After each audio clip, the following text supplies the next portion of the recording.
পটুয়াখালীর মির্জাগঞ্জের একজন কৃষক তার প্রিয় ৩৫ মন ওজনের ফ্রিজিয়ান জাতের ষাঁড় কালো মানিককে বিএনপির চেয়ারপারসন খালেদা জিয়ার জন্য উপহার হিসেবে দিতে চান। এই ষাঁড়টি তিনি ৬ বছর ধরে পরিবারের সদস্যদের মতো লালন পালন করেছেন। মির্জাগঞ্জ উপজেলার উত্তর ঝাটিবুনিয়া গ্রামের কৃষক সোহাগ মৃধা। তিনি একজন বিএনপির একনিষ্ঠ কর্মী।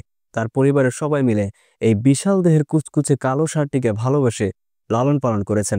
এর নাম দিয়েছেন কালো মানিক। গত বছর এই ষাঁড়ের দাম উঠেছিল ১০ লাখ টাকা, কিন্তু সোহাগ তা বিক্রি করেননি।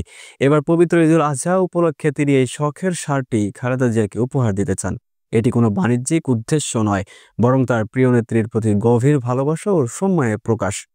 ষাঁড়টির ওজন প্রায় ১,৪০০ কেজি, লম্বায় ১০ ফুট এবং উচ্চতায় ৫ ফুট ৪ ইঞ্চি। ২০১৮ সালে স্থানীয় চৈতা বাজার থেকে ১,৩৭,০০০ টাকায় একটি ফ্রিজিয়ান জাতের গাভী কিনেছিলেন সোহাগ। সেই গাভী একটি বাছুরের জন্ম দেয়, যা এখনকার এই কালো মানিক। গাভীটি বিক্রি করে দিলেও বাছুরটি তিনি ভুসি, খৈল, সবুজ ঘাস এবং খড়কুটা খাইয়ে পরিবারের সদস্যদের সঙ্গে মিলে যত্নে বড় করেছেন। সোহাগ জানান, এই উপহারের পেছনে কোনো লাভ লোকসানের হিসাব নেই। তিনি বলেন, আমার বাবা বিএনপির রাজনীতি করতেন, আমিও বিএনপিকে ভালোবাসি।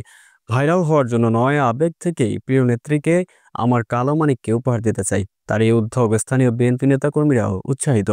আমরা কাছে ইউনিয়ন বিএনপির সভাপতি মোহাম্মদ রফিকুল ইসলাম বলেন, সোহাগ আমাদের একনিষ্ঠ কর্মী। তিনি ৬ বছর ধরে এই ষাঁড়টিকে লালন করতেছেন। প্রথম আমরা তার কথা বিশ্বাস করিনি, কিন্তু তিনি দৃঢ় প্রতিজ্ঞ। ইতিমধ্যে সোহাগ ষাঁড়টি ঢাকায় নিয়ে যাওয়ার প্রস্তুতি শুরু করেছেন। ৬০,০০০ টাকায় ২টি মিনি ট্রাক ভাড়া করা হয়েছে। ষাঁড়টির সঙ্গে যাবেন এমন লোকজনের জন্য বিশেষ গেঞ্জি তৈরি করা হয়েছে। সঙ্গে থাকবে ব্যানার এবং বিএনপির প্রতীক ধানের শীষ। কালো মানিককে সাজানোর কাজও চলছে। সোহাগের বাড়িতে এখন প্রতিদিনই দূর দূরান্ত থেকে মানুষ এই বিশাল ষাঁড়টি দেখতে ভিড় করেছেন। সোহাগের মা হাজেরা বেগম জানান, তার ছেলে ছোটবেলা থেকে বিএনপির প্রতি অনুরক্ত। তিনি দীর্ঘদিন ধরে বলে আসছেন এই ষাঁড়টি খালেদা জিয়াকে উপহার দেবেন। তবে তিনি সংসারের কঠিন অবস্থার কথাও জানান। সোহাগের বাবা নেই, সামান্য জমি চাষ করে তাদের সংসার চলে। তবুও সোহাগের এই আবেগ তাদের পরিবারের সবাই সমর্থন করছেন। তবে মির্জাগঞ্জ উপজেলা বিএনপির সভাপতি মোহাম্মদ শাহাবুদ্দিন জানান, সোহাগ তার সঙ্গে এই উপহারের বিষয়ে আলোচনা করেননি। তিনি এই বিষয়ে অবগত নন। এদিকে খালেদা জিয়া এই উপহার গ্রহণ করবেন কিনা তা নিয়ে এখনও অনিশ্চিত। তবু সোহাগের দৃঢ়তা এবং তার এই উদ্যোগের স্থানীয় মানুষের মধ্যে ব্যাপক আলোচনার জন্ম দিয়েছে।